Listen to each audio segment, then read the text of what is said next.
ஓம் சாந்தி. K Surajbhai அவர்களின் தாரணை வகுப்பு டிசம்பர் 18, 2024. பாபா வந்து நம் அனைவருக்கும் என்னுடையவர் என்ற மிகுந்த அழகான உணர்வினை ஏற்படுத்தியிருக்கின்றார்.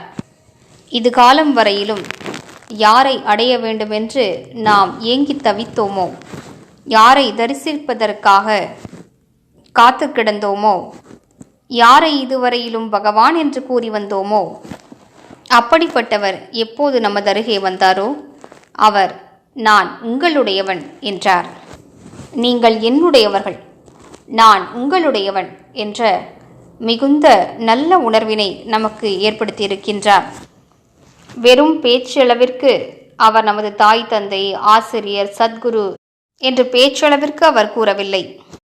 உண்மையில் நமது தாய் தந்தையாக அவர் பரிபாலனை செய்கின்றார். ஆசிரியர் என்ற ரூபத்தில் மிகுந்த அன்போடு கல்வி கற்பிக்கிறார். மேலும் சத்குருவின் ரூபத்தில் நமக்கு வழிகாட்டுகிறார். நம்மை முழுமை நிலையை அடையச் செய்வதற்கான முயற்சி செய்விக்கிறார். வரங்களால் நம்மை அலங்கரிக்கிறார். சதா தனது கரத்தினை நம் தலைமீது வைத்திருக்கிறார். இந்த என்னுடையவர் என்ற உணர்வினை நாம் அதிகரித்து கொண்டே செல்வோம். யோகத்தில் ஓர் அழகான பயிற்சி பாபா என்னுடையவர் என்று பயிற்சி செய்வது. எனவே அவரிடம் நெருக்கத்தை அதிகரித்து கொண்டே செல்வோம். வெறும் வார்த்தைகளால் பேச்சளவிற்கு அவர் என்னுடையவர் என்று கூற வேண்டாம். ஒரு தாய் தனது குழந்தையை பார்த்ததுமே இயல்பாகவே எனது குழந்தை என்று தோன்றுகிறதல்லவா? நம்மை சார்ந்தவர்களை பற்றி நாம் எத்தனை ஆழமான அன்பின் உணர்வோடு இருக்கிறோம். பகவானும் நம்முடையவராவார். எப்போது நாம் அவரை பார்க்கிறோமோ, அவரை நினைவு செய்கிறோமோ, அவர் என்னுடையவர் என்ற உணர்வோடு நினைவு செய்வோம். பாபாவும் கூறி வந்திருக்கிறார், உங்களது அன்பு மற்றும் உரிமை என்ற கயிற்றினால் தந்தையை கூட உங்களால் கட்டிப்போட முடியும். யார் என்னுடையவரோ அவர் மீது எனக்கு உரிமை இருக்கிறது. மேலும் அந்த உரிமையினை நான் அவசியம் பயன்படுத்தி கொள்ள முடியும். பாபா முன்பிருந்தே கூறி வந்திருக்கிறார், தந்தை உங்களுடையவர், பயன்படுத்தி கொள்ளுங்கள். நமது உரிமையை பயன்படுத்துவோம். அதிகாரத்தோடு பாபாவுக்கு நமது விஷயங்களை கூறுவோம். அவர் நமக்காக எதையும் செய்வதற்கு தயாராக இருக்கின்றார். இந்த சங்கமயுக காலகட்டத்தில்தான் பகவான் மீதே நமக்கு அதிகாரம் கிடைத்திருக்கிறது. பக்தி மார்க்கத்தில் கூட நாம் கூறியதையெல்லாம் அவர் கேட்டுக்கொண்டுதான் இருந்தார். ஆனால் அப்போதோ நாம் வேண்டுதல் வைத்தோம்.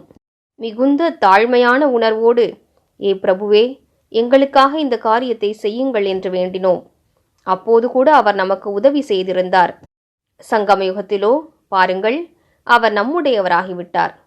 அவர் மீது நமக்கு அதிகாரம் இருக்கின்றது. இந்த அதிகாரத்தை பயன்படுத்துவோம்.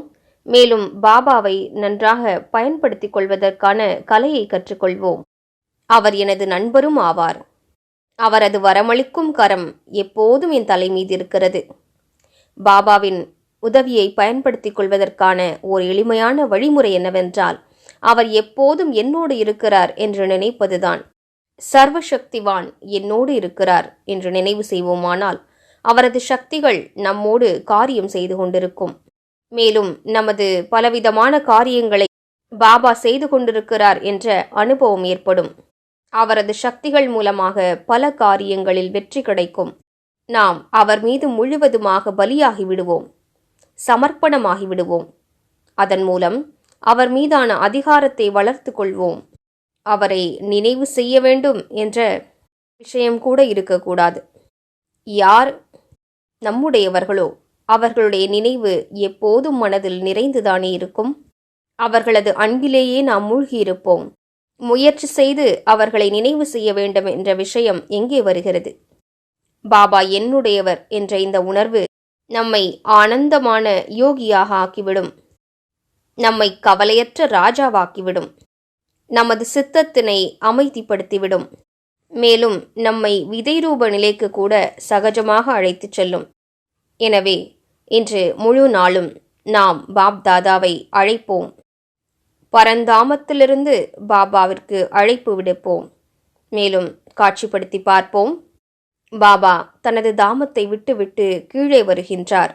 சூக்ஷ்ம உலகிற்கு வந்துவிட்டார். பிரம்மாவின் உடலில் பிரவேசம் செய்கிறார். இப்போது இருவரும் கீழிறங்கி வருகிறார்கள். என் முன்னிலையில் வந்துவிட்டார்கள்.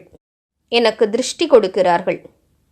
மேலும் பாபா தனது வரமளிக்கும் கரத்தை என் தலைமீது வைத்துவிட்டார். மேலும் குழந்தாய், நான் எப்போதும் உன்னோடு இருக்கிறேன், உன்னோடு இணைந்தே இருக்கிறேன், என்னை பிரித்து விடாதே என்று கூறுகின்றார். பகவான் என்னோடு இருக்கிறார் என்ற நினைவே அந்த இணைந்த சொரூபத்தின் பலத்தை நமக்கு வழங்கும்.